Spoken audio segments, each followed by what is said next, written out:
बड़ा कम हमने देखा है कि इतनी अदम दिलचस्पी, जबकि एक उन्होंने प्रॉमिस किया और अक़वाम मुत्तहिदा के सेक्रेटरी जनरल ने अनाउंस किया, तो हम तो फिर एक पूरी आइसोलेशन में चले गए ना। मिनिस्टर ने एक अनाउंसमेंट की है कि एक इंटरनेशनल कंपनी को अकाउंट्स कंपनी को हायर किया जाएगा ट्रांसपेरेंसी के हवाले से और अकाउंटेबिलिटी के हवाले से। क्या ऐसी वजूहात थी कि हुकूमत को ये स्टेप लेना पड़ रहा है? 150 मिलियन की जो प्लेजेस हुई हैं वो सब यूएन के थ्रू यहाँ पर आएंगी, यूएन के थ्रू इस्तेमाल होंगी। आज इमरान खान साहब पेश हो गए जो JIT है उसके सामने। इमरान खान साहब ने SSP इन्वेस्टिगेशन के ऑफिस में JIT को जवाब दिए। 20 मिनट तक हुई वहाँ पर इन्वेस्टिगेशन। कानूनी तौर पर इमरान खान साहब इन्वेस्टिगेशन में शरीक हो चुके। इलेक्शन का ऐलान लॉन्ग मार्च से पहले हो जाएगा या यलगार करना पड़ेगी फिर इलेक्शन का ऐलान होएगा? लॉन्ग मार्च होगा तो उसके बाद ही इलेक्शन की कोई सूरत यार निकलेगी। उससे पहले ये नून लीग और इसके इत्तेहादी कोई इलेक्शन करवाने को तैयार नहीं है। आज ये बयान फरमाइए कि इमदाद तकसीम हुई, कैसे हुआ सारा, वहाँ पर कितनी इमदाद थी और कितने लोगों को डिस्ट्रीब्यूट हुई? राशन पहले भी 2 से 3 दफा राशन ऑलरेडी दिया जा चुका है। वजह ये था कि राशन जो लोग ये समझते हैं कि उनके पास राशन नहीं है, उनको मजीद राशन दिया जाए। टेंट भी यहाँ पर लगे हुए थे, अगर आप देखें तो टेंट भी हैं, दूसरी चीजें भी हैं जो यहाँ पर प्रोवाइड की गई हैं।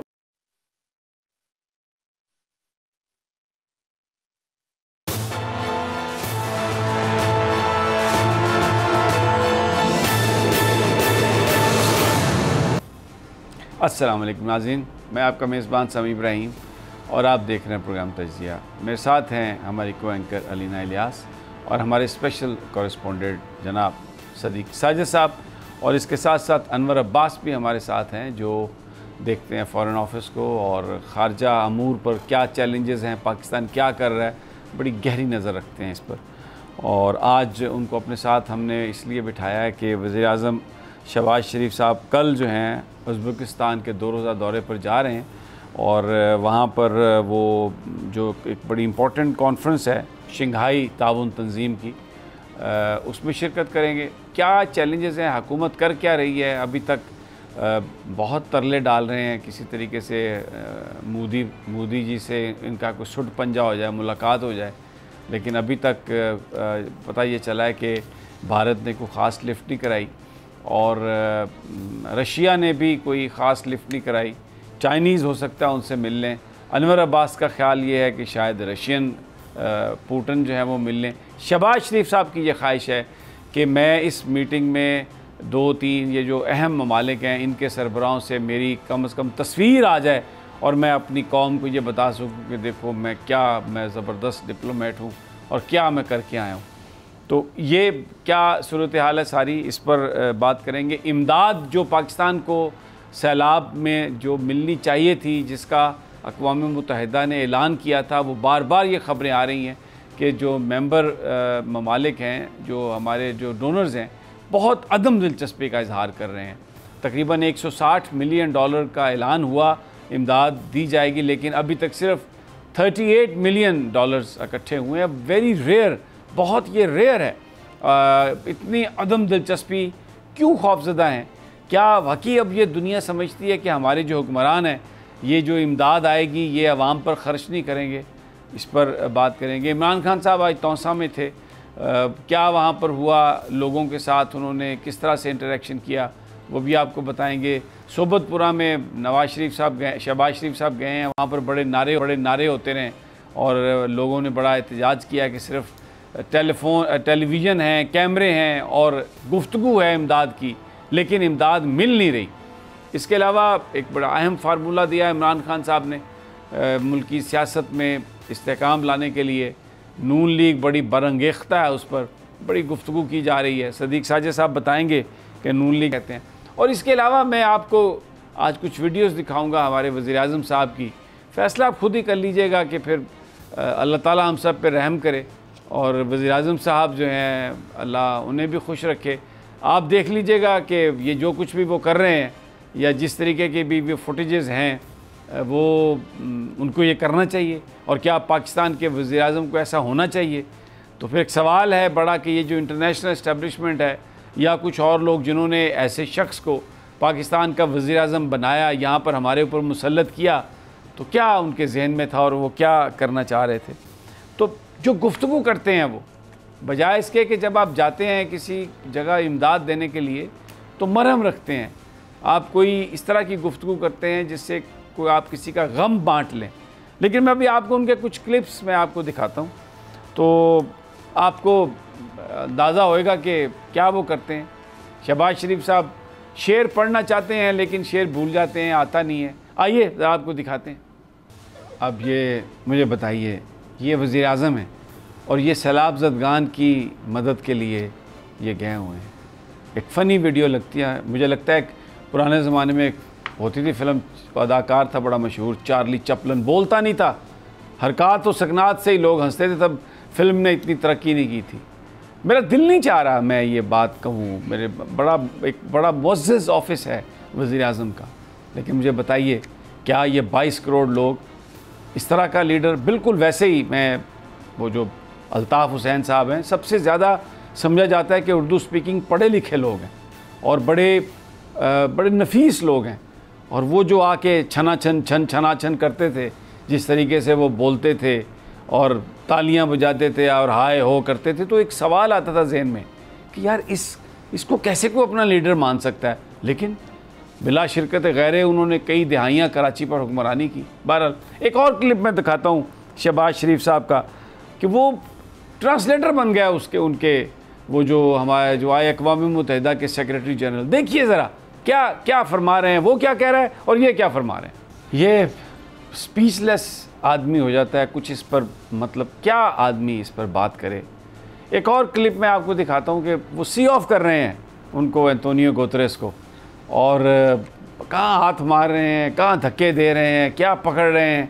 आइए ज़रा देखिए, ये आप मतलब ये कोई आदाब हैं क्या, ये कोई इनको को बताता नहीं है। अभी मैं और चला सकता हूँ वीडियोज़ इनकी, जब वो टर्की गए और पता नहीं कहाँ गए और कैसे सल्यूट मार रहे थे, क्या कर रहे थे, जो उनको बताया जाता है उसको सुनते नहीं हैं। ख़ुद वो कहते हैं कि मैं शायद बड़ा इनोवेटिव हूँ सारे इस मामले में। अफसोसनाक ये सारी सूरत है। और अब एक और इनका, मैं वो जो फ्लड के बारे में एक बड़ा उसका साइंस बयान कर रहे हैं, जैसे वो बिलावल भुट्टो ने कहा था बारिश आता है तो पानी आता है, ज़्यादा आता है तो ज़्यादा आता है। ज़रा ये भी उन्हीं के नक्शे कदम पे चल रहे हैं या वो इनके नक्शे कदम पे चल रहे हैं, जैसा चाचू वैसा भतीजा, पता नहीं मैं क्या कहूँ। आइए सुन लें ज़रा इनको भी। अच्छा जी, ये क्लिप देखने से पहले मैं अक्सर सोचता था कि ये क्यों, कितना जालिम है नवाज़ शरीफ, बड़ा भाई है और ये शहबाज शरीफ को वज़ीर आज़म नहीं बनाने देता, क्या वजह है ये। मैं अब ये देखता हूँ ना, तो वैसे तो उन्होंने बहुत कम सही काम किए हैं अपनी ज़िंदगी में नवाज़ शरीफ साहब ने, लेकिन मुझे अब लगता है कि जो शहबाज साहब को इतना अरसा उन्होंने वज़ीर आज़म नहीं बनने दिया ना, क्योंकि ये इस तरह की हरकत उनके तो सामने रोज़ाना होती होंगी, वो घर में एक ही में रहते थे, आना जाना भी था। ये हमारा सवाल मेरा सिर्फ उन लोगों से है जिन्होंने इनको हमारे ऊपर मुसल्लत किया, और ये पाकिस्तान की जो इक़्तिसादी सूरत हाल है उसका हल देंगे। ये 22 करोड़ लोगों का मुल्क जो एक न्यूक्लियर पावर है, उसको लीडरशिप प्रोवाइड करेंगे कि हम दुनिया में इस मुल्क को आगे लेके जाएं। कोई कंपैरिजन है इनका इमरान खान से? कोई कंपैरिजन मुझे बता दें। क्या वो विज़न है, क्या वो स्टेटस है, क्या दुनिया में वो इज़्ज़त है, और एक ये जिस तरीके की हरकत कर रहे हैं, और एक मतलब बहरहाल ये मैंने आपको दिखाया इसलिए क्योंकि जो स्टोरी है मैं अनवर अब्बास से पूछूंगा कि शायद इनकी ये गुफ्तगू है, इनकी ये जो हरकत व सकनात है, मैं तो पहले समझता था कि सिर्फ वो एक बात से डरते हैं कि ये पैसों को टीटी लगा देते हैं, यानी आप इनको पैसे दें तो ये बहुत एक्सपर्ट हैं, इनके जो मुलाजमीन हैं फ़ौरन टीटी लगाएंगे, 2-4 अरब तो वैसे ही हज़म हो जाएंगे। लेकिन सिर्फ वो टीटी वाला मामला नहीं है, एक अपना अगर वकील अच्छा हो, अदालत में वो दलाइल सही अंदाज में दे तो आप मुकदमा जीत सकते हैं। जब इस तरह के वकील हों, अनवर अब्बास 160 मिलियन की इमदाद कमिट की अक़वाम मुत्तहिदा ने, और जो आज का बयान है उनके तर्जमान का 38 मिलियन मिले हैं, और ख़ुद अक़वाम मुत्तहिदा इस बात को कह रही है, उनके तर्जमान वो स्टीफन डिजोरिक ये कह रहे हैं कि बड़ा रेयर है, बड़ा कम हमने देखा है कि इतनी अदम दिलचस्पी जबकि एक उन्होंने प्रॉमिस किया और अक़वाम मुत्तहिदा के सेक्रेटरी जनरल ने अनाउंस किया, तो हम तो फिर एक पूरी आइसोलेशन में चले गए ना। जी बिल्कुल समी साहब, सबसे पहली बात ये कि आप ये देखें कि इससे ये पता चलता है कि हुकूमत की क्रेडिबिलिटी कितनी है, शहबाज शरीफ गवर्नमेंट कितनी क्रेडिबल है दुनिया की नज़र में। आज प्रेस कॉन्फ्रेंस भी थी अक़वाम मुत्तहिदा के रेजिडेंट कोऑर्डिनेटर जुलियान हार्नेस की, उसमें भी ये बात उन्होंने जिक्र किया कि 160 मिलियन की फ्लैश अपील की गई थी हुकूमत पाकिस्तान की जानिब से और अक़वाम मुत्तहिदा के सेक्रेटरी जनरल एंटोनियो गुतरेस की जानिब से, जिसके जवाब में 150 मिलियन की प्लेजेस की गई मुख्तलिफ ममालिक की जानिब से। और अभी तक जो अमाउंट मौसूल हुई है उनके बकौल लेटेस्ट इन डेटा के मुताबिक 38.5 मिलियन डॉलर्स जो है वो सिर्फ पाकिस्तान को मौसूल है। और इस अमाउंट में भी ये वो रकम है जिसमें ना सिर्फ रकम शामिल है बल्कि इमदादी अशिया भी शामिल है, और ये मुख्तलिफ ममालिक और तंजीमों की जानिब से है। इससे ये पता चलता है कि इस वक्त आलमी बरादरी किस हद तक रिलाई कर रही है, किस हद तक मौजूदा हुकूमत की क्रेडिबिलिटी पर इन्हिसार कर रही है और इसको कैसे देखती है। फिर उन्होंने ये भी बात की कि जो एक ट्रांसपेरेंसी की, उनका बार बार आज की जो प्रेस कॉन्फ्रेंस है उसमें जिक्र था ट्रांसपेरेंसी के हवाले से कि गवर्नमेंट इसको इंश्योर करे। उन्होंने ये भी कहा कि जो प्राइम मिनिस्टर ने एक अनाउंसमेंट की है कि एक इंटरनेशनल कंपनी को, अकाउंट्स कंपनी को हायर किया जाएगा ट्रांसपेरेंसी के हवाले से और अकाउंटेबिलिटी के हवाले से।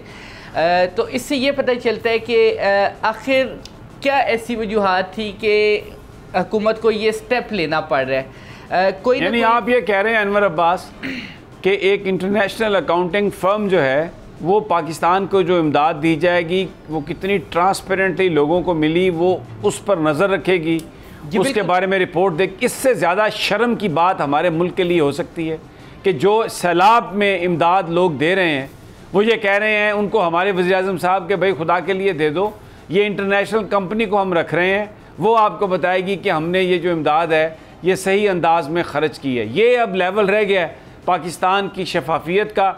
और जिन लोग और ये जो मुसल्लत किए गए यहाँ पर ये कहकर कि ये इमरान खान से बेहतर हैं, ये बड़े दयानतदार लोग हैं, ये बड़े समझदार लोग हैं, उनकी बात पर कोई यकीन करने के लिए तैयार नहीं। आप ये कह रहे हैं ना अनवर अब्बास? जी बिल्कुल। और दूसरी बात ये कि आप ये देखें कि 160 मिलियन की जो प्लेजेस की जो अपील की गई थी, फ्लैश अपील यूएन की जानिब से और पाकिस्तान गवर्नमेंट की जानिब से, उसके जवाब में 150 मिलियन की जो प्लेजेस हुई हैं वो सब यूएन के थ्रू यहाँ पर आएंगी, यूएन के थ्रू इस्तेमाल होंगी।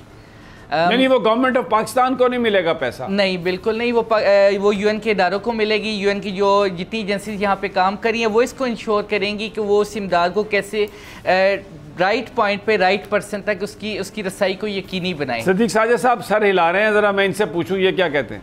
बिल्कुल, मैं इसमें ऐड ये करना चाहूँगा कि ना सिर्फ यूएन बल्कि यूएसएड, यूकेएड, जितने भी आलमी इदारे और डोनर एजेंसीज पैसा दे रही हैं वो सारे के सारा उन्होंने कहा जी हम अपने ज़रिए से ख़र्च करेंगे, नंबर 1। नंबर 2, इन तमाम डोनर एजेंसीज़ ने जितने भी सब कॉन्ट्रैक्टर्स हायर किए सैलाबज़दा इलाकों में जाने के लिए, इन्होंने ख़ुद किए। उसमें भी इन्होंने ना हुकूमत सिंध को, ना बलूचिस्तान को, ना वफाकी हुकूमत को उन्होंने कहा जी हम बराह रास्त पहुँचाएँगे। आपने देखा होगा यूएसएड की एक प्रवास जो है वो बराह रास्त सखर आई, उनकी फिर जो वहाँ पे वो सनीता पावर आई हुई थी यहाँ पे एडमिनिस्ट्रेटर, उन्होंने सखर का ख़ुद विज़िट किया और वहाँ पे जाकर उन्होंने सर्वे किया। सर्वे के बाद रिपोर्ट यहाँ पे सबमिट हुई और उसके बाद वो मसला ये है कि ये इंतहाई शर्मनाक बात, अफसोसनाक बात ये है कि आप आलमी बरादरी या यूएन सेक्रेटरी जनरल के सामने खड़े होकर जब ये कहें कि मैं आपको यकीन दिलाता हूँ कि इस सैलाब ज़दगान के लिए दिया गया आपका एक एक पैसा शफाफ तरीके से इस्तेमाल होगा, जब मुल्क का प्राइम मिनिस्टर अक़वाम मुत्तहिदा के सेक्रेटरी जनरल को ये यकीन दहानी कराने पे मजबूर हो, तो इसका मतलब यही से लिया जा सकता है कि उन लोगों को आप पे एतबार नहीं। इसी वजह से कि जितने भी डोनर्स हैं उन्होंने अपनी NGOs रखे, अपने लोग रखे, अपने सर्वे कराए, अपने ज़रिए से वो इमदाद बाँट रहे हैं। नंबर 1 और इस चीज़ में और भी जो है वो मैं इजाफ़ा कर दूँ कि ये हुकूमत पाकिस्तान को जो इमदाद अपने तौर पे मिली, अभी तक इक़्तिसादी अमूर डिवीज़न जिसके याद सादिक साहब आजकल वज़ीर हैं, वो भी कोई ज़्यादा नहीं है कि जो किसी ने $2 मिलियन का कहा तो $1 मिलियन आ गया या 0.5 आ गया। इवन के कनाडा जैसा जो मुल्क है वो भी कह रहा है जी कि अपने सफारत खाने और अपने सफ़ीर की वो रिपोर्ट मांगते हैं कि आप हमें भेजें, हमें इमेजेस भेजने पड़ते हैं, हमें वीडियोस भेजनी पड़ती है, हमें उनको यकीन दिलाना पड़ता है भाई हमारा ये इलाका जो है वो मुतासर है। वजह क्या है? वजह यही है ना समी इब्राहिम साहब कि सारी दुनिया को पता है कि इनके खिलाफ केसेस चल रहे हैं। बिल्कुल, इनके खिलाफ स्विट्जरलैंड में भी केस, यही वो वजह है, यही वो वजह है, क्योंकि हर चीज़ इंटरनेशनल मीडिया में आ रही है। वजह है कि अब ये खबरें आई हैं, जो बड़ी पॉलिटिकल डेवलपमेंट है कि ये फैसला हो गया है कि पाकिस्तान में इंतखाबात होंगे। ये फैसला हो चुका कि ये जो मौजूदा हुकूमत है ये जाएगी, ये नहीं जाने के लिए तैयार, ये रेजिस्ट करेंगे, ये लोगों को पकड़ धकड़ करेंगे, ये पर्चे करेंगे। जैसे इन्होंने अभी सैफुल्लाह न्याजी के घर छापा मारा, मीडिया आउटलेट्स पर ये अटैक करेंगे, सहाफ़ियों को उठाएंगे, ये सब कुछ करने के लिए तुले हुए हैं।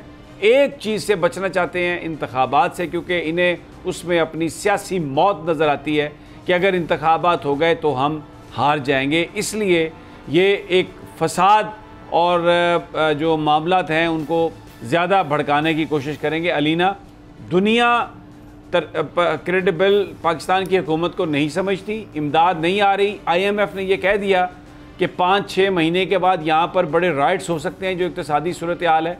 इसलिए जो समझने वाले लोग हैं, जो ताकतवर लोग हैं, उनको ये नज़र आ गया कि अगर उस वक्त इमरान खान सिस्टम से बाहर हुए और वो उन लोगों के साथ हुए जो एहतजाज कर रहे हैं, तो इस मुल्क में आप किसी चीज़ को नहीं संभाल सकते। इसलिए इलेक्शन कराने ज़रूरी हैं। व्हाट डू यू से?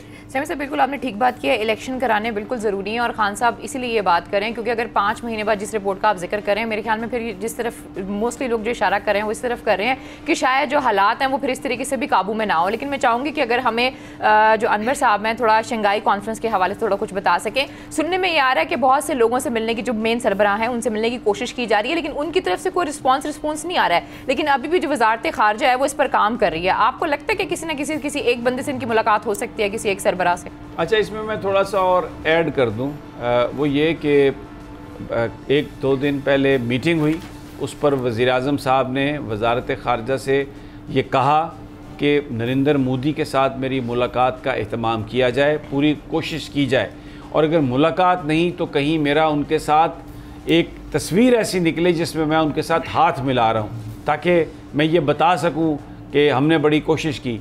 पुतिन के साथ मुलाकात की उनकी बड़ी ख्वाहिश, और फिर जो चाइना के जो सदर हैं उनके साथ। तो अभी तक क्या सूरत हाल है? फॉरेन ऑफिस के सोर्सेज आपको क्या बताते हैं अनवर अब्बास? जी समी साहब, एक तो छोटा सा मैं एक पॉइंट, वो पहले वाली जो टॉपिक पे हम बात कर रहे थे उसके हवाले से, कि जो क्रेडिबिलिटी की बात हम कर रहे थे उसमें सिर्फ इतनी सी एक बात है कि इन लोगों ने अपनी जेब में से क्या दिया है। दुनिया से तो ये मांग रहे हैं सैलाब के लिए कि आप इतने डॉलर दे रहे हैं, हमें इतनी ज़रूरत है। अपनी जेब से मौजूदा हुकूमत के किस लीडर ने कितना दिया, कोई बात करने को तैयार नहीं। उससे पता लगेगा कि इनकी क्रेडिबिलिटी वहाँ से फारिग हो जाती है। सेकेंडली, अभी ये जा रहे हैं शंघाई कोऑपरेशन ऑर्गेनाइजेशन के इजलास में, दोशंबा में ये कल रवाना होंगे, 2 रोज़ा दौरा है, और उसमें इनकी भरपूर कोशिश है कि किसी तरीके रशियन प्रेसिडेंट जो है व्लादिमीर पुतिन, उनके साथ मुलाकात की जाए। ये बेसिकली गंदम चूँकि पाकिस्तान ख़रीदना चाह रहा था, इमरान खान के दौर में भी थोड़ी सी इस पर प्रोग्रेस हुई और उस पर बातचीत भी चल रही थी, रशिया ने भी आमादगी का इजहार किया, तो ये उसको आगे बढ़ाना चाह रहे हैं और ये उसका क्रेडिट बेसिकली लेना चाह रहे हैं। क्योंकि पाकिस्तान में जितना नुकसान हुआ है सैलाब आने से, जो फसलें हैं वो बिल्कुल फारिग हो गई हैं। खड़ी फसलें थी, गंदम की, शुगर केन और दीगर जो अजनास थी, वो सब जो है सैलाब से तबाह हो चुकी है, और आगे आने वाले दिनों में एक बहुत बड़ा ग़िज़ाई बहरान जो है हमारा इंतज़ार कर रहा है। उसके लिए प्री एम्प्टिव गंदम जो है ये वहाँ से ख़रीदना चाह रहे हैं, और उसके लिए इनकी कोशिश है कि किसी भी तरह रशियन प्रेसिडेंट के साथ अगर इनकी 1-to-1 सीटिंग हो जाए तो इसको किसी तरीके कन्विंस करने के मूड में है कि वो राज़ी हो जाए और पाकिस्तान को गंदम दे सके। आपको लगता है, क्या कहते हैं रशियन सफारतकार, के वो फ़ोटो ऑप में इंटरेस्टेड होंगे शहबाज शरीफ के साथ? डिपेंड करता है, क्योंकि रशिया को भी इस वक्त चूँकि यूक्रेन की जंग चल रही है तो आलमी सतह पर उससे अपने एक प्रोडक्ट को सेल करना है। पाकिस्तान माजी में जो गंदम ख़रीदता था यूक्रेन से ख़रीदता था, अब चूँकि रशिया और यूक्रेन की जंग है तो यूक्रेन से वो गंदम नहीं आ सकेगी। दूसरा, यहाँ पर जो बहरान इस वक्त जन्म ले रहा है, जो कि आने वाले महीनों में शदीद तरीन होगा, बल्कि अभी भी अगर आप कोयटा में जाएँ तो वहाँ पे आटा पर kg 130 रुपीज़ जो है वो अवेलेबल है। बहरान शुरू हो चुका है, आने वाले दिनों में सीवियर होगा। इसको हैंडल करने के लिए इनकी कोशिश है कि किसी तरीके कन्विंस करें। रशियंस जो हैं वो पाकिस्तान के साथ अच्छे ताल्लुकात का एक आगाज़ हुआ, नॉर्थ स्ट्रीम गैस पाइपलाइन पे बातचीत चली। इमरान खान के दौर में इमरान खान गए रशिया में, रशिया के साथ एक अच्छा एक बॉन्ड उन्होंने स्टार्ट किया। तो रशिया इसको आगे लेके चलना चाह रहा है। रशिया की शहबाज शरीफ साहब के साथ आपको लगता है वो चलेगा? वो क्रेडिबिलिटी शहबाज शरीफ साहब की है, जबकि सबसे बड़े जो इस वक्त पॉलिटिकल लीडर हैं वो तो इमरान खान साहब हैं, और इमरान खान साहब शहबाज शरीफ साहब के हवाले पे हवाले के एक इल्ज़ाम लगाते हैं कि ये फंडेड बाय अमेरिका। तो आपको लगता है कि वो इस तरह इनको सपोर्ट करेंगे और सारी चीज़ें होंगी जिस तरफ आप इशारा कर रहे हैं? असल नो डाउट क्रेडिबिलिटी मौजूदा हुकूमत की ज़्यादा अच्छी नहीं है, लेकिन इस वक्त जो आलमी सतह पे ये है कि रशिया पाकिस्तान के साथ ताल्लुकात बेहतर करना चाह रहा है। वो अगर शहबाज शरीफ साहब को पसंद नहीं भी करता तो वो पाकिस्तान के साथ एक डील करने के मूड में। और अच्छा है कि अगर अल्लाह करे ये ऐसा हो जाए तो मसला शहबाज शरीफ साहब के चेहरे का या उनके फेस का नहीं है। सस्ती गंदम आएगी तो गरीब आदमी को मिलेगी, पूरे पाकिस्तान को फ़ायदा होगा। तो इसलिए बावजूद उनकी हमाकतों के या जो वो करते फिर रहे हैं, पाकिस्तानी दुआ गो हैं कि अल्लाह करे कि रूस से अगर कोई कोशिश कर रहा है सस्ती गंदम लेने की पाकिस्तान में तो खुदा उसको कामयाबी दे। यहाँ पर एक छोटा सा वक्फा, वापस आते हैं तो फिर सदीक साजिद साहब से पूछेंगे कि जो इमरान खान ने इतना बड़ा एक फार्मूला दिया इस मुल्क में जो भी ये बहरान है उसके ख़ात्मे के लिए, उस पर नून लीगी तो बड़े बरंगेख्ता हैं, आग बगोले हुए हैं और उनके मुंह से आग निकल रही है, आँखों से भी शोले लपक रहे हैं। तो क्या होगा, क्या करने जा रहे हैं? लेकिन एक छोटे से वक्फे के बाद।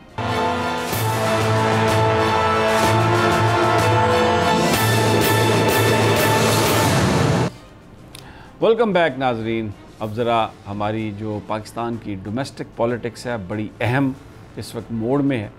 आज इमरान खान साहब पेश हो गए जो JIT है उसके सामने, जो दहशतगर्दी के तहत दफ़ात के तहत जो मुकदमा उन पर है। तो SP इन्वेस्टिगेशन के ऑफ़िस में तकरीबन 20 मिनट तक JIT ने उनसे सवाल जवाब किए।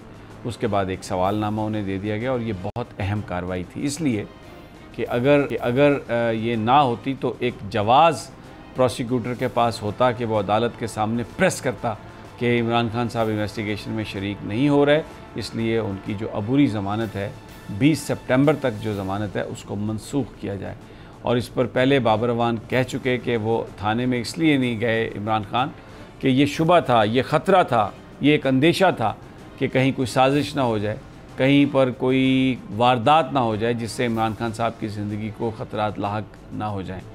ये कहा इमरान खान साहब के वकील ने भी कि वो इन्वेस्टिगेशन में शरीक होना चाहते हैं। अदालत ने ये कहा था कि आप जगह दोनों फरीक तय कर लें और फिर वहाँ पर इमरान खान साहब का बयान हो जाए। तो इमरान खान साहब ने SSP इन्वेस्टिगेशन के ऑफ़िस में JIT का जो उनके साथ जो उनके सवाल थे उनके जवाब दिए। 20 मिनट तक हुई वहाँ पर इन्वेस्टिगेशन, फिर उसके बाद एक सवालनामा उन्हें दे दिया गया जिसका वो जवाब देंगे। तो अब कानूनी तौर पर इमरान खान साहब इन्वेस्टिगेशन में शरीक हो चुके।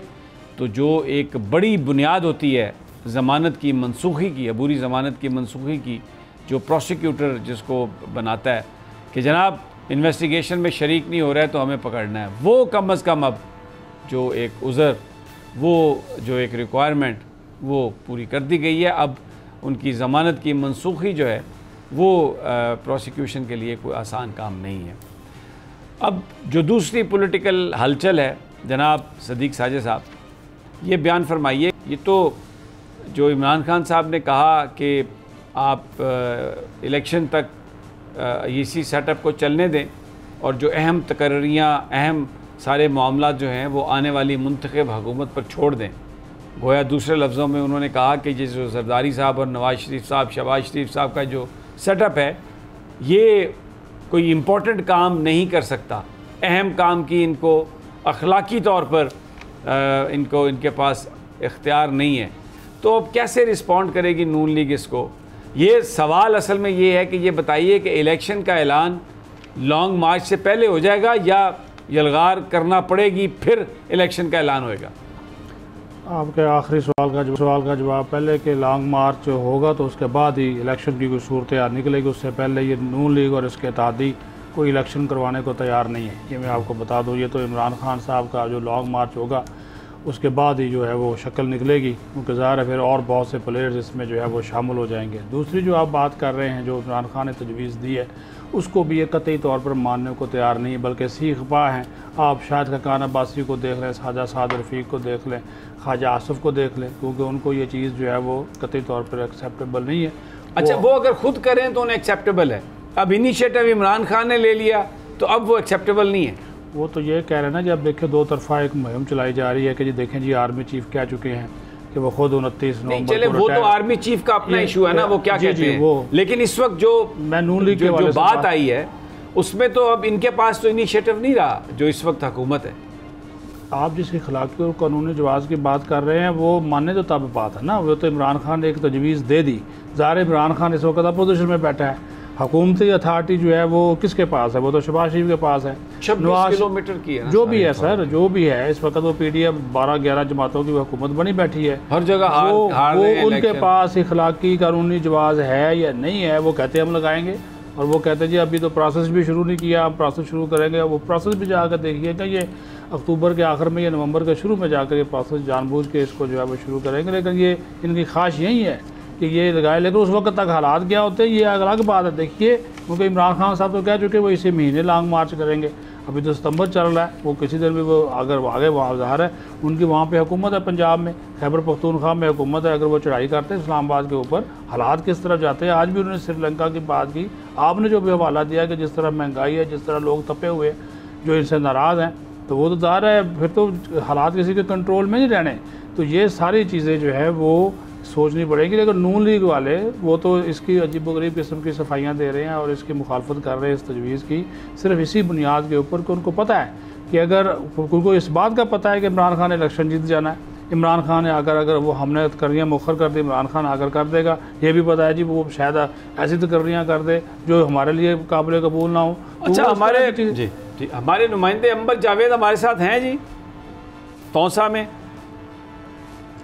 अच्छा जी, उनका नंबर मिला लें अगर मिल जाए तो, और मेरी दरख्वास्त है उनसे अगर कहीं वो टेलीविज़न भी सुन रहे हैं तो आप बहुत बड़े आदमी हैं, हमारा फ़ोन भी सुन लें ताकि कुछ लोगों को हम बता सकें कि तौसा शरीफ में इमरान खान साहब गए हैं तो वहाँ पर क्या हुआ। क्योंकि एक जगह सोबतपुरा में गए हैं शहबाज शरीफ साहब, तो वहाँ पर तो लोगों ने बड़ा एहतजाज किया, उन्होंने कहा कि ये सिर्फ कैमरे हैं और उनके सामने बात हो रही है, हमें तो किसी ने पानी नहीं दिया, हमारे पास तो कोई शय नहीं है।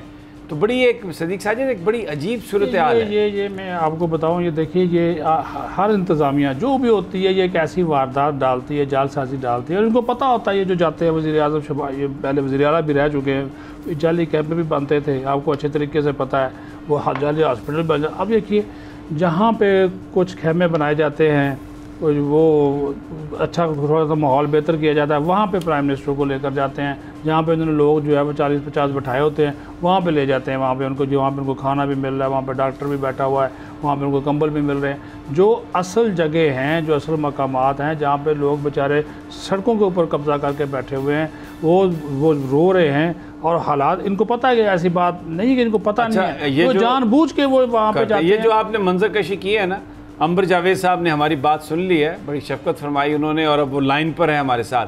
अंबर अस्सलाम वालेकुम, आपको मेरी आवाज़ आ रही है? वालेकुम सलाम समी साहब जी। अच्छा जी, अंबर ये बताइए कि क्या तौसे में तो बहुत तबाही हुई है, आज इमरान खान साहब भी गए वहाँ पर, उन्होंने तौसा को ज़िला भी बनाया, तो क्या वहाँ पर इमदाद की क्या सूरत हाल है, कुछ मिल रही है, या जिस तरह मुल्क के दूसरे हिस्सों में सिर्फ एक टेलीविज़न पे कैंपेन चल रही है और इमदाद कोई नहीं है, वैसी सूरत हाल है? लोगों ने इमरान खान को कैसे ग्रीट किया, हुकूमती लोग जो हैं उनको कैसे ग्रीट करते हैं, क्या कुछ आपको फ़र्क नज़र आया? जी बिल्कुल समी साहब, आज इमरान खान साहब मुल्तान आए थे एयरपोर्ट, और वहाँ से मुल्तान एयरपोर्ट से तौसा शरीफ पहुँचे हैं। सबसे पहले मैं यहाँ बताऊँगा कि उन्होंने जो सैलाब से मुतासरा इलाका तौसा शरीफ है, जो ज़िला 70% से ज़ायद आबादी जो इस तहसील की है वो मुतासर हुई है सैलाब से, तो इमरान खान साहब ने फ़ज़ाई जायज़ा लिया है जो मुतासरा इलाके हैं, उसके बाद एक बस्ती छतानी है और यहाँ वो पहुँचे हैं, और यहाँ 9 अफराद थे जो सैलाब में जाँ बाक हो गए थे। तो इमरान खान साहब जो उनके वरसा हैं उनके साथ उन्होंने इज़हार ताज़ियत किया है, फातिहा ख़ानी की है, इस दौरान वहाँ पर कमिश्नर डेरा गाजी खान भी मौजूद थे, जिन्होंने सैलाब से जो वहाँ पर होने वाली तबाहकारी उस हवाले से इमरान खान साहब को ब्रीफ किया है। तो वहाँ दीगर वज़रा भी मौजूद थे, साबिक़ वज़ीर आला पंजाब उस्मान बुज़दार मौजूद थे, मखदूम शाह लोगों ने कोई शिकायत की वहाँ पर, क्या हुआ ये बताइए। ये इतने बड़े बड़े लोगों के नामों की ज़रूरत नहीं है, वो नज़र आ रहे हैं हमें।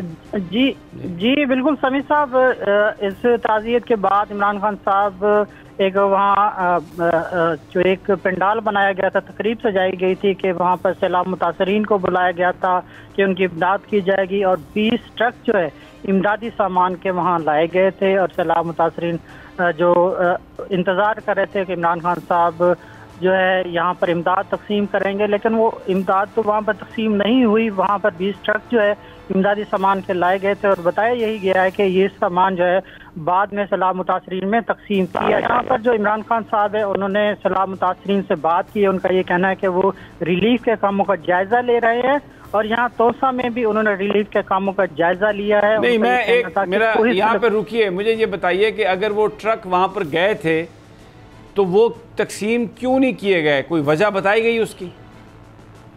जी बिल्कुल, इसकी वजह तो कोई नहीं बताई गई। सैलाब मुतासरीन जो यहाँ पर मौजूद थे, वो जब इमरान खान साहब चले गए तो वो इस उम्मीद में थे कि ये जो सामान है वहाँ पर तकसीम किया जाएगा, लेकिन ये सामान वहाँ पर तकसीम नहीं किया गया। ये ट्रक जो है वो वापस ले जाए गए हैं, और सैलाब मुतासरीन वहाँ पर वापस चले गए। और बताया यही जा रहा था कि ये बाद में ये आप बड़ी ये आप बहुत इम्पोर्टेंट बात कर रहे हैं कि ट्रक आए वहाँ पर जब इमरान खान साहब आए, लेकिन उसके बाद वो ट्रक वापस चले गए जैसे इमरान खान गए, और वहाँ पर तकसीम नहीं किए गए।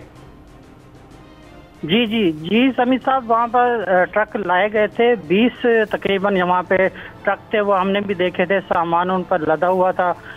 तो यही इंतज़ार किया जा रहा था। वो कुछ बैग्स भी बने हुए थे वहाँ तकरीब के दौरान के वहाँ पर इमरान खान साहब जो है वो तकसीम करेंगे। तो आपकी लेकिन जैसे ही उन्होंने जावेद अंबर, आपकी वहाँ पर किसी हुकूमती किसी ओहदेदार से बात हुई, किसी वहाँ पर डिप्टी कमिश्नर से, किसी वज़ीर से, किसी कमिश्नर से, कि इमदाद कहाँ गई? जी बिल्कुल, हमने समीर साहब बड़ी कोशिश की है कि किसी से इस हवाले से बात करें। ताहम जैसे इमरान खान साहब वहाँ से रवाना हुए हैं तो तमाम इंतज़ामिया भी उनके पीछे जो है वहाँ से रवाना हो गई है। ताहम वहाँ पर जो सैलाब मुतासरीन थे वो वहाँ पर मौजूद थे, इंतज़ार करते रहे। ताहम जो PTI के कुछ रहनुमा थे वहाँ पे, जिनसे हमारी कुछ बात हुई, तो उनका ये कहना था कि ये तो इमदाद जो है बाद में तकसीम की जाएगी, उन तक पहुँचाई जाएगी। ठीक है, बहुत शुक्रिया अंबर किन, ये जो आपने बात बताई है ये बड़ी एक ऐसी बात है जो हज़म नहीं हो रही कि ट्रक अगर वहाँ पर आए तो उनको इमदाद को तकसीम नहीं किया गया। हम कोशिश करते हैं कि किसी से, किसी डिप्टी कमिश्नर से, वहाँ कमिश्नर से, किसी से बात हो, या पंजाब हुकूमत के तर्जुमान से हमारी बात हो जाए कि ये जब वहाँ पर ट्रक आए थे तो फिर वो क्यों वहाँ पर इमदाद को तकसीम नहीं किया गया, और जैसे ही इमरान खान साहब गए वो पीछे सारी की सारी जो इमदाद है, वो ट्रक जो हैं वो भी कहाँ गए या तकसीम हुए, वो जो कन्फ्यूजन है उसको दूर करना बहुत ज़रूरी है। हम कोशिश करते हैं, यहाँ पर एक छोटा सा वक्फ़ा, वापस आते हैं तो किसी जो तौसा के अंदर कोई जो मैनेजमेंट के आदमी है या लाहौर में किसी से रब्ता करके जानने की कोशिश करते हैं कि ये सब क्या मामला था। एक छोटा सा वक्फ़ा।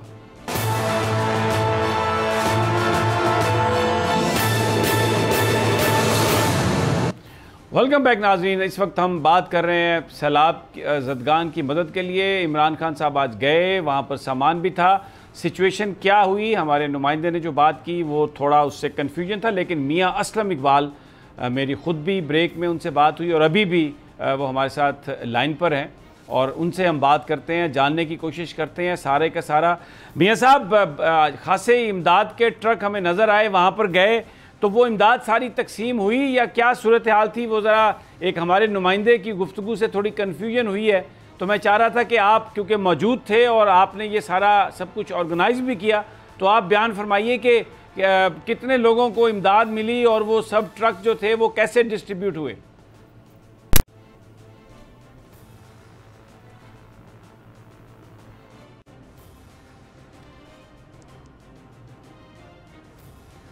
जी, मियाँ असलम इकबाल से हम दोबारा मिलाने की कोशिश कर रहे हैं लाइन। वो सारे के सारे जो ट्रक थे, वो जो सारी इमदाद थी वो डिस्ट्रीब्यूट हुई और वहाँ पर मियाँ असलम इकबाल साहब ने हमें ये बताया, पर अभी भी उनसे हम रब्ता कर रहे हैं, ब्रेक के बीच उनका फ़ोन था कि ये जो नुमाइंदा है उनको कोई गलतफहमी हुई है, सारा सामान जो है वो तकसीम किया गया, सैलाब ज़दगान में ही तकसीम किया गया। सिक्योरिटी की वजह से इमरान खान साहब को उस पंडाल में उस वक्त जिस वक्त ये सामान डिस्ट्रीब्यूट किया जा रहा था। असलम इकबाल साहब हमारे साथ हैं। मियाँ साहब अस्सलाम वालेकुम। वालेकुम अस्सलाम। क्या हाल है सभी भाई? जी मियाँ साहब बहुत शुक्रिया।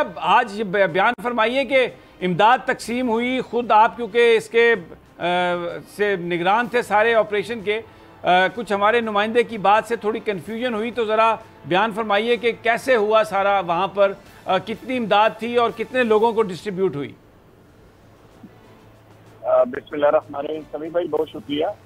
देखें, गुजारिश ये है कि सबसे पहले तो हमने मुल्तान से जब हम डेरा गाजी खान की तरफ गए हैं तो पहले तो सारा एरियल व्यू जो था वो चेयरमैन पाकिस्तान तहरीक इंसाफ ने और साथ हमारे उस्मान बुलदार साहब थे, कुछ लोकल हमारे पार्लियामेंटेरियन थे, शाह महमूद कुरैशी साहब थे, ओन अब्बास रफी साहब थे, सरफराज चीमा साहब थे। तो एक एरियल व्यू के जरिए तमाम चीज़ों को हम देख रहे थे कि नुकसान किधर और कौन कौन से, वहाँ पे एक डैम भी, हम सोडा डैम वाले से वो भी उन्हें दिखाया कि जी अगर ये डैम बना लेते हैं तो आने वाले वक्त में ये जो हिल टोरेंट का जो पानी नीचे आता है इसको भी रोका जा सके वगैरह वगैरह।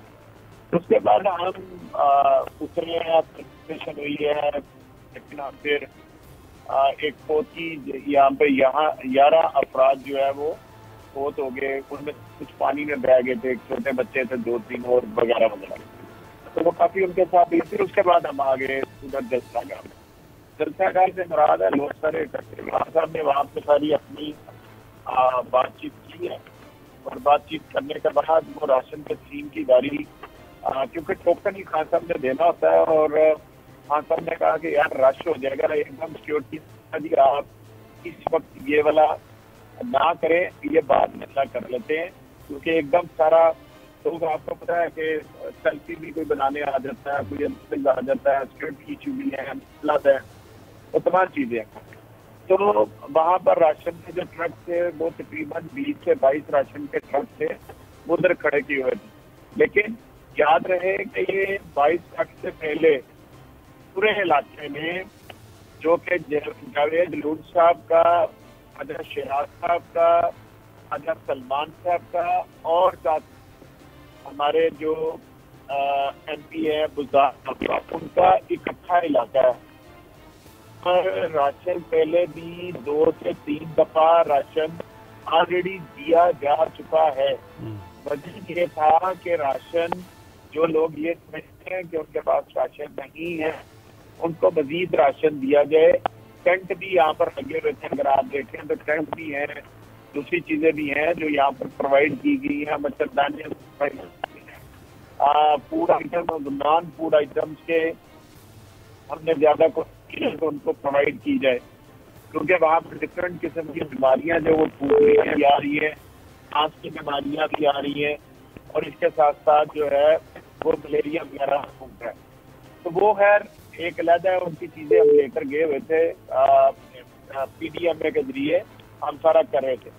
ये मैं अभी बताता चलूं कि ये जो है सारा ये PDMA के जरिए आ रहा है, जो हमारा जो फंड जमा हुआ है पाकिस्तान तहरीक इंसाफ के चेयरमैन के अकाउंट में, PTI के अकाउंट में, वो फंड जो है उसकी डिस्ट्रीब्यूशन जो रहेगी तो डॉक्टर सानिया नक्सर साहबा जो है आने वाले 10 से 12 दिन के अंदर अंदर उसको शुरू करेंगी। ठीक, हमने जो अपना पैकेज इनको दिया है वो एक अलग पैकेज है कि खुदा ना से जिनकी अब पोतगी होगी है तो पर हेड हम 8 की बजाय 10 लाख रुपया देंगे। उसके साथ साथ ये है कि ना उसको 2 लाख की बजाय 4 लाख देंगे। जिनका पक्का घर आधा डिस्टर्ब हुआ है, थोड़ा डिस्टर्ब हुआ है, उन्हें 2 लाख देंगे। कच्चे घर के पैसे नहीं दिए जाते थे, वो भी हमने 2 लाख रुपया रखा है, लाख रुपया पार्शली रखा है, 2 लाख रुपया फुल रखा है। जानवरों का भी हमने पैसे बढ़ा के 75,000 रुपया कर दिया है, छोटे जानवर का भी 20,000 रुपया कर दिया है। अच्छा, ताकि लोगों को ज्यादा से ज्यादा जो है वो फैसिलिटेट किया जा सके। एक सबसे ज्यादा काम जो है मैं समझता हूँ कि जो आज से पहले कभी नहीं हुआ, जब भी सैलाब आए कि फसल के पैसे नहीं दिए गए। कि फसल के जब आती है तो अभियाना के पैसे जो पानी इस्तेमाल करते हैं वो भले, यहाँ कोई सूद के जो पैसे चढ़े होते हैं उसको माफ कर दिया जाता है आपदा इलाका करार देके। लेकिन अब की बार पहली बार ही हुआ कि पंजाब की कैबिनेट ने इसका सर्वे कराया है और जियो मैपिंग जिसके जरिए तमाम सैटेलाइट के जरिए इमेजेस लिए गए हैं कि सैलाब से पहले तो कहाँ कहाँ पर फसलें मौजूद थी, कितनी बड़ी तादाद में मौजूद थी। और अब भी हम एक सर्वे कंडक्ट करवा रहे हैं जो 28 सितंबर को मुकम्मल हो जाएगा और पहली बारी हम फसलों के इवज भी किसानों को पैसे देंगे। और ये पैसे जो है ना पटवारी देगा ना कोई और देगा, ये पैसे जो है बैंक के जरिए आएंगे। जिन मोबाइल नंबर है उनको मैसेज आ जाएगा, जिनके पास मोबाइल नहीं है उसको बैंक के पास उसके आईडी कार्ड, उसका नाम, उसका डिटेल सारी लिखी होगी, वहां से वो जाके कैश भी ले सकेगा। अच्छा, अब ये सिर्फ बैंक की चंद ब्रांचें नहीं होंगी बल्कि बहुत सारे जो कंसोर्शियम बना है दूसरे बैंक का वो होंगे और इसके साथ साथ इनके सब ऑफिस भी होंगे, किसी स्कूल में, किसी डिस्पेंसरी में, जहाँ पर कोई बिल्डिंग बनी है वहां पर। आपको याद होगा सभी भाई कि हमने कोरोना के दौरान भी अक्रॉस दी बोर्ड किसी पार्टी एफिलिएशन से बगैर हमने हालांकि मैं एमपीए था, मेरे हल्के के अंदर कोई तकरीबन 7,500 लोगों को किया गया था, लेकिन के मेरे से किसी ने नाम जो है किसी को दिया। जो भी था एक जो क्राइटेरिया पैरामीटर था, क्योंकि पाकिस्तान तरीके इंसाफ के जो चेयरमैन है उनका कहना था और कहना है भी कि सारे बराबर है, सबको पैसे दे। आपने ये नहीं करना कि ये नून का, मीम का, पीटीआई का, जो बेचारा मुश्किल हालात में है सबकी मदद हो उस वक्त भी और आप फ्लड के इधर भी। अब रिक्वेस्ट ये है कि जो मैं आपसे अर्ज करना चाह रहा हूँ, होता यूं है सर के मैं लाहौर से, गुजरावाला से, फैसलाबाद से 70 राशन के ट्रक लेकर सक्खर गया। 70 राशन, वो उसमें गवर्नमेंट की कोई एक पैनी भी नहीं है। 70 ट्रक लेकर गया। जब हम पहुंचे सक्खर टोल प्लाजा के ऊपर मोटरवे पे, तो वहां पर ट्रक के पीछे बारी बारी आ रहे थे, तो लोगों के मसाइल होते हैं, लोगों ने उसको लूटना शुरू कर दिया, भूखे यानी कि अफरा तफरी पैदा होगी। फिर वहां पर क्योंकि हमने लोकल लोगों के हवाले करना था अपने पीटीआई के ताकि वो तस्लीम करते, लेकिन वहां पर एक बदनजमी सी पैदा हो गई। लोग तो जरूरतमंद है, उनको होना चाहिए, जिनके पास एक होता है वो कहता है मैं 2 ले जाऊँ, 3 ले जाऊँ, ऐसा भी होता है।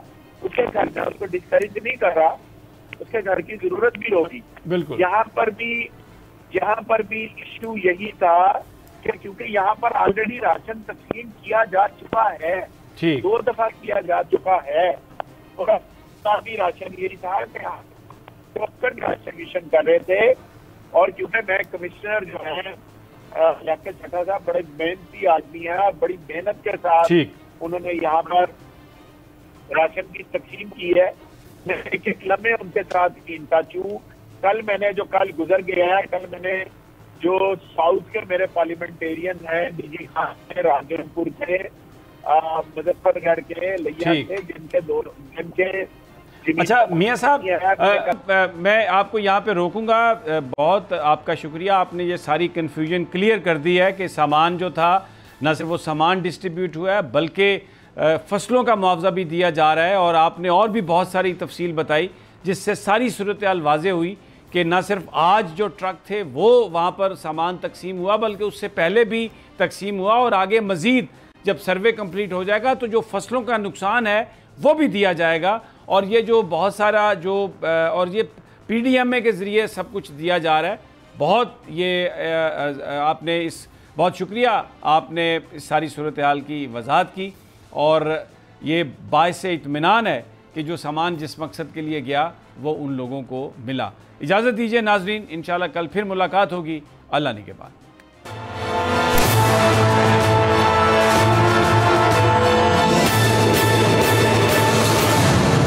बोल किसी के भी दबाव में आकर अपने फैमिली मेंबर्स को अलहदा नहीं करेगा। बोल हमेशा आवाम की आवाज बनता रहेगा और आवाम के मसाइल दिखाता रहेगा। बोल की आवाम से खुसूसी दुआओं और साथ देने की अपील। सबसे ज्यादा व्यूज, सबसे ज्यादा रील्स और सबसे ज्यादा रेटिंग के साथ बोल अब भी नंबर 1 पोजीशन पर बरकरार। सब्सक्राइब करें और बेल दबाएं ताकि कोई खबर रह न जाए।